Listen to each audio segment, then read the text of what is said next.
Hello friends, welcome back to my channel PK news report. இன்னைக்கு வீடியோல என்ன பார்க்க போறோம்னு சொன்னா, இலங்கை மக்களா இருக்கட்டும், உலகளாவிய ரீதியில இருக்கிற தமிழ் மக்களாக இருக்கட்டும், எல்லாருக்குமே ஒரு பெரிய ஒரு விஷயம் என்னன்னு சொன்னா, செம்மணியில நடக்கிற அகழாய்வு, அதாவது மனித புதைகுழி. இந்த மனித புதைகுழியில பாத்தீங்கன்னு சொன்னா நிறைய எலும்புக்கூடுகள் வந்து நாளுக்கு நாள் தோண்டப்பட்டு கொண்டே இருக்கு. 45 நாட்கள் தொடர்ச்சியான பணியில 45 நாட்கள் வந்து கொடுக்கப்பட்டிருக்கு அந்த தொடர்ச்சியான பணி. அதுல வந்து 24 நாட்கள் வந்து இதுவரை முடிவடைந்திருக்கு. முதல் கட்டமாக கொஞ்ச நாட்களும், அடுத்த கட்டமாக 15 நாட்களுமாக 24 நாட்களாக வந்து இந்த பணி வந்து தொடர்ச்சியாக இடம்பெற்றுக் கொண்டிருந்தது. இந்த பணி வந்து நேற்று தினம் பாத்தீங்கன்னு சொன்னா நிறுத்தி வைக்கப்பட்டிருக்கு. அப்படின்னு சொன்னா இனி எப்ப தோண்ட போறாங்க? நிறுத்தி வைக்கப்பட்ட தோண்ட மாட்டாங்களா? இல்ல தோன்றன்னு சொன்னா எப்ப தோண்ட போறாங்க? அதுல கிடைக்கப்பட்ட பொருட்களுக்கான நீதி எப்ப கிடைக்க போகுது? அந்த பொருட்களை வந்து எங்க வச்சிருக்காங்க? என்ன செய்ய போறாங்க? இது ஏன் நிப்பாட்டினாங்கன்னு சொல்லி பலதரப்பட்ட கேள்விகள் வந்து எங்களுக்குள்ளே ஓடிக்கொண்டிருக்குது. என்ன நடந்தது? எதற்காக வந்து அந்த தோண்டுதல் பணி வந்து நிறுத்தப்பட்டது? அந்த அகழாய்வு பணி வந்து எதற்காக நிறுத்தப்பட்டதுன்னு சொல்லி மக்கள் எல்லாருக்குமே அந்த கேள்வி இருக்கும். அதுக்கான பதிலா தான் இந்த வீடியோ இருக்க போகுது. அங்க என்ன நடந்தது? எதுக்காக இந்த மனித புதைக்குழி வந்து தோன்றாங்கன்னு சொல்லி எல்லாருக்குமே தெரிஞ்ச ஒரு விஷயம். ஆனா எதுக்காக நிறுத்தப்பட்டதுன்னு சொல்லி அந்த விஷயத்த வந்து நாங்க வீடியோக்குள்ள போயிட்டு பார்க்கலாமா? வீடியோக்குள்ள போலாம். தமிழர்களாக இந்த செம்மணி புதைகுழிக்கான தோண்டுதல் அகழாய்வுல வந்து நீதி எங்களுக்கு கிடைக்க வேணும். என்ன நடந்தது? அதுல புதைக்கப்பட்ட உடல்கள் வந்து யாருடையது? எதற்காக புதைக்கப்பட்டது என்ற எல்லா கேள்விக்கும் பதில் கிடைக்கும் வரை, அதாவது நீதி கிடைக்கும் வரை போராட வேண்டியது தமிழர்கள் எல்லாருடைய கடமையாகவும் காணப்படுகிறது. இலங்கையில யாழ்ப்பாணத்துல அரியாலை பகுதி, அங்க இருக்கக்கூடிய சிந்து பாத்தி இந்து மயானம், இங்கதான் இந்த தோண்டுதல் பணி வந்து இடம்பெற்று கொண்டிருக்குது. அந்த இடத்தை தான் செம்மணி என்று சொல்லுவாங்க. இந்த செம்மணி பகுதியில தான் அகழ்வு பணிகள் தொடர்ச்சியாக 24 நாட்களாக இடம்பெற்று வந்தது. இந்த அகழ்வு பணியானது யார் யார்ட்ட தலைமையில் இடம்பெற்றிருக்குன்னு சொன்னா, யாழ்ப்பாண நீதவான் ஆனந்தராஜா அவர்கிட்ட தலைமை பணியில தான், அதாவது அவர்கிட்ட கண்காணிப்பு பணிகளில் தான் இந்த அகழ்வு பணியானது இடம்பெற்றுக் கொண்டிருந்தது. அது மட்டும் இல்லாமல் மேலதிகமாக துறைசார் நிபுணரும் பேராசிரியருமான ராஜ சோமதேவா அவர்களுடைய தலைமையிலும் தான் இந்த அகழ்வு பணியானது இடம்பெற்றுக் கொண்டிருக்கிறது. இவர்களையும் தாண்டி குறிப்பாக இன்னொருத்தர் அந்த அகழ்வு பணியில முக்கியமா இருக்கிறார்.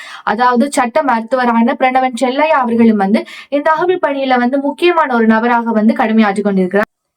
இந்த 3 பேரையும் உள்ளடக்கின ஒரு குழுவினராக தான் இந்த அகழ்வு பணியில வந்து முன்னிலைப்படுத்தி, அதாவது முன்னிலையாக செயற்பட்டு கொண்டிருந்தார்கள். இந்த அகழ்வு பணியில பாத்தீங்கன்னு சொன்னா மக்கள் மனதை வந்து கலங்கடிக்க கூடின மாதிரி நாளுக்கு நாள் வந்து எலும்புக்கூடுகள் வந்து அதிகமாக கண்டுபிடிக்கப்பட்டது.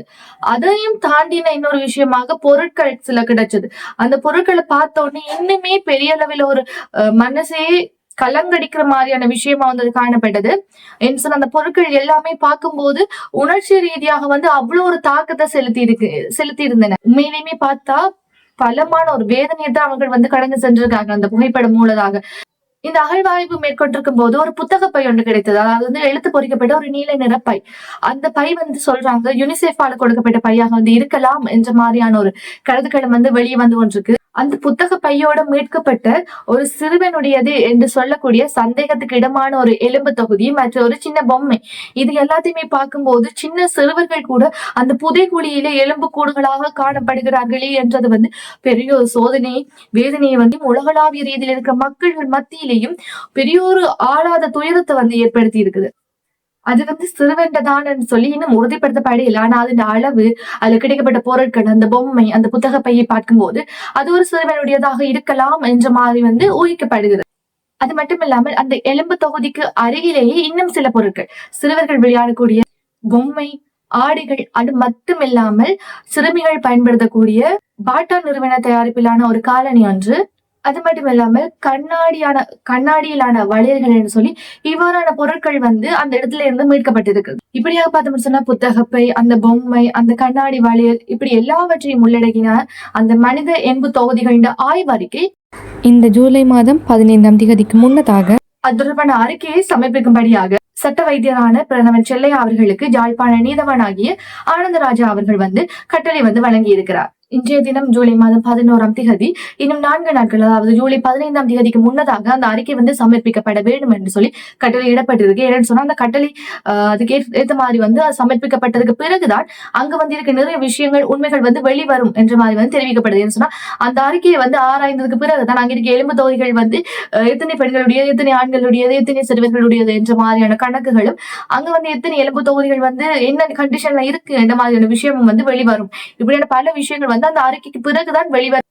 அந்த விஷயங்கள் எல்லாமே கிடைக்கப்பெறும் போது அந்த விடயங்கள் தொடர்பான காணொலியை வந்து நாங்கள் உங்களுக்கு அறிய தந்து கொண்டேதான் இதுவரை காலமாக, அதாவது வந்து கிட்டத்தட்ட 24 நாட்களாக நடந்து வந்த இந்த அகழாய்வு பணியில 65 எலும்பு தொகுதிகள் வந்து கிடைக்க பெற்றிருக்கிறது. 1998ஆம் ஆண்டு இடம்பெற்ற அந்த ஒரு கேஸ்ல, அதாவது மாணவி கிருசாந்தி கொலை வழக்கு, அந்த வழக்குல வந்து கிடைக்கப்பெற்ற, அதாவது அந்த வழக்குல குற்றவாளியாக இருந்த அந்த ராணுவ வீரர் சொன்ன விஷயத்தின்படி செம்மணியில 600 உடல்கள் வந்து புதைக்கப்பட்டிருக்கு என்ற மாதிரியான ஒரு தகவல் வந்து வெளிவந்தது.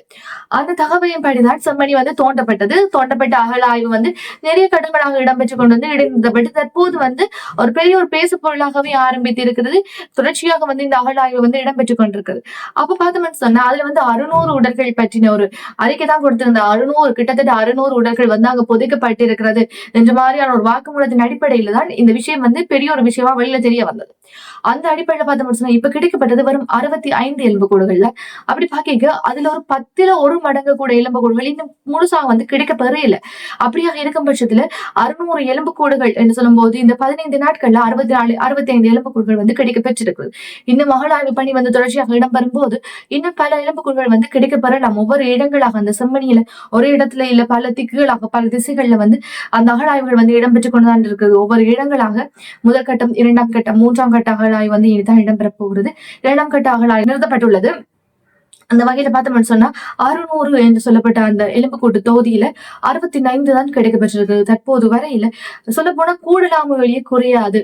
அந்த 600ல வந்து 1-2 கூடி இருக்குமே தவிர குறையறதுக்கான வாய்ப்புகள் வந்து இல்ல. அதுவரை காலம் வந்து தோண்டுதல் மூலமாகத்தான் பெற்றுக்கொள்ள முடியும் எலும்புக்கூடுகளை.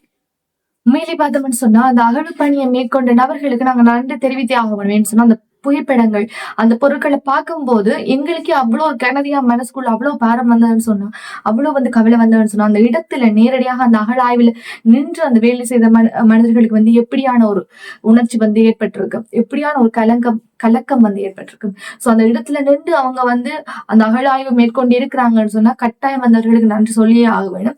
ஏன்னு சொன்னா அந்த தைரியம் அவர்களுக்கு மனசளவுல வந்து இருந்ததாலதான் இவ்வளவு தூரம் வந்து நின்று அதுல வேலை செய்து கொண்டிருக்கிறாங்க. மக்களால வந்து பார்க்கும்போது அதை ஏற்றுக்கொள்ள முடியாது.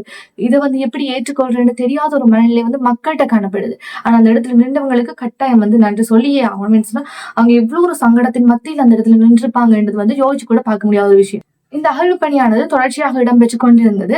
இடம்பெற்ற அகழ்வு பணியானது 10ஆம் தேதியோட நிறுத்தப்பட்டிருக்கு. அப்ப என்ன சொல்லியிருக்காங்கன்னு சொன்னா, இந்த கேஸ் அதாவது அறிக்கை சமர்ப்பிக்கப்பட்டு அதுக்கு பிறகு 21ஆம் தேதிக்கு பிறகு வந்து அகழ்வு பணி மீண்டும் ஆரம்பிக்கும் என்ற மாதிரி வந்து தெரிவிச்சிருக்காங்க. ஆனா அது வந்து ஆரம்பித்தா தான் சொல்லலாம் ஆரம்பிக்கப்பட்டிருக்குன்னு சொல்லி, அது வரையிலும் வந்து அது வந்து ஊர்ஜிதப்படுத்தப்பட்ட தகவல் இல்ல. ஆரம்பிக்கப்படும் என்ற மாதிரி வந்து குறிப்பிட்டிருக்காங்க. ஏன்னு சொன்னா அந்த அறிக்கை வந்து கிடைக்கப்பெற்று அதுக்கு பிறகு 3ஆம் கட்ட அகழ்வு பணி தொடரப்படும் என்ற மாதிரி வந்து சொல்லியிருக்காங்க. தொடர்ச்சியாக வந்து இடம்பெற்ற இந்த அகழ்வு பணியானது 10ஆம் தேதியோட இதுக்காக நிறுத்தி வைக்கப்பட்டது. அந்த அறிக்கை சமர்ப்பிக்கப்பட்டு அந்த அறிக்கை வந்து சரிபார்க்கப்பட்டது. அதுக்கு பிறகு வந்து பின்னரான 3ஆம் கட்ட அகழ்வு பணி வந்து கட்டாயம் இடம்பெறும். அது 21ஆம் தேதிக்கு பிறகு இடம்பெறும் என்ற மாதிரி வந்து தெரிவிக்கப்பட்டிருக்கு.